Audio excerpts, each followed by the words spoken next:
Bəzən səssiz görünürsən. Bəzən elə bil, heç nə demədən hər şeyi anlatmaq istəyirsən. Çünki sən buğa bürcüsən. Sənin gücün səsküydə deyil, sabitlikdə, dərinlikdə və səbrindədir.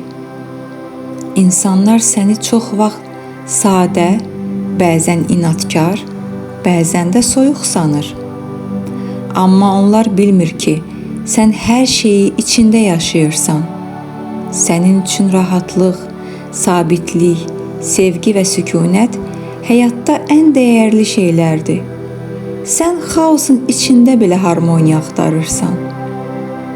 Səni dəyişmək mümkün deyil.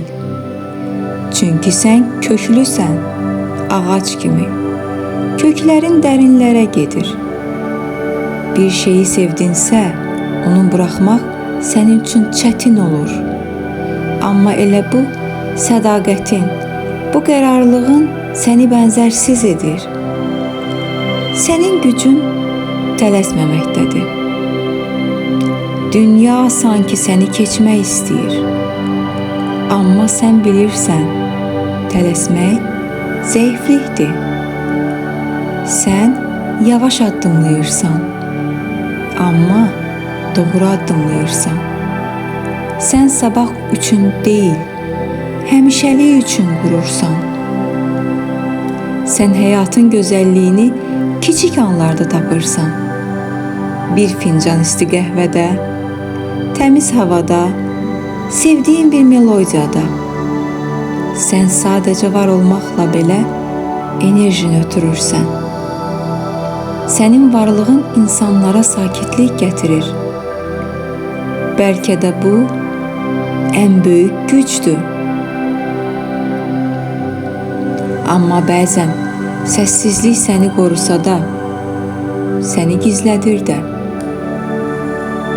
Bəzən mən yaxşıyam demək yerinə, mən yorulmuşam deməyə icazə ver.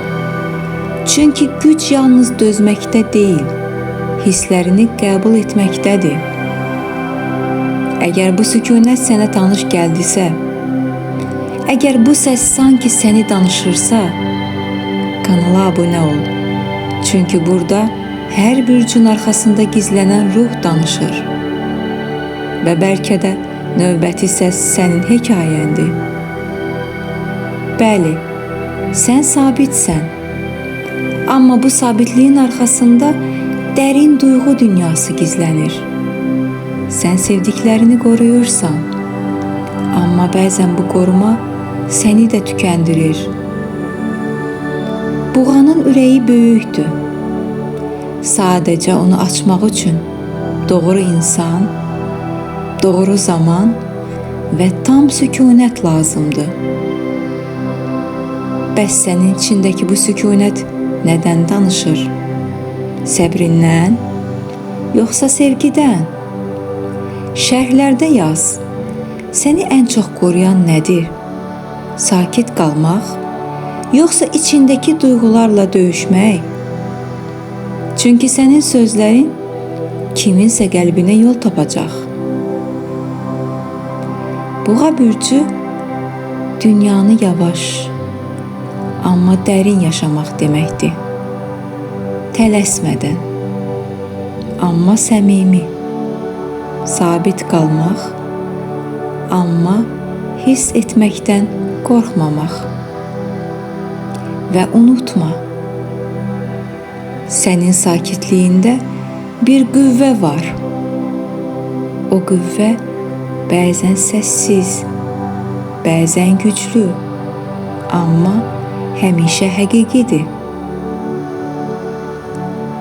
Sən bu səsi dinləyirsənsə, deməli o qüvvə artıq sənin içindədir.